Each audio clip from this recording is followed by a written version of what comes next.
So we live in a neighborhood of about 50 families, and these families are awesome. They're great people. Many of them are military, firefighters, police officers, teachers, but many of my neighbors do not have a relationship with Christ. And when we first moved out here, to be honest with you, that really wasn't high on my priority list.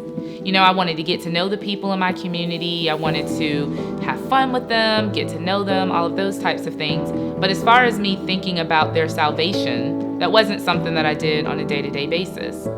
Up until about a year ago, when God began to really burden my heart and I began to think about my neighbors as more than just people to hang out with.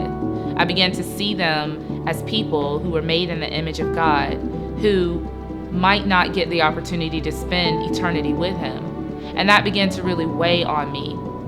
And so I'm asking God, Lord, what do you want me to do? Do you want me to start something for them? Invite them to church? What do you want me to do? So one day, I'm literally just sitting in my kitchen, minding my own business, and I get this idea that I should invite my neighbors to a prayer meeting. Now, praying for my kids is something that I usually do every year with a group of my Christian friends, so that wasn't new to me. But what was new to me was now inviting my neighbors, who, like I just said, many of them who I know do not know the Lord, to come out and pray. So I go ahead and I organize this prayer gathering, and I put it on our Facebook page, and I honestly didn't think anybody would come.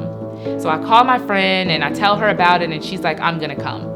So the next day, we go down to the field, which is right beside my house, and I'm like, okay, guys, I don't know who's coming. My kids are like, Mommy, what if nobody comes? And I'm like, you know what? If they don't come, we're still gonna pray. And then one by one, it was like, the neighbors are starting to come down the street, and I'm like, oh my gosh, they're coming. And so we had such a great time of prayer. We prayed very basic prayers, no speaking in tongues or any of that. Just really wanted them to feel comfortable and to know that there is a God who loves them, who cares about them and their kids. It's just been such a privilege for me to be able to love on the people in my neighborhood and be a light in my community.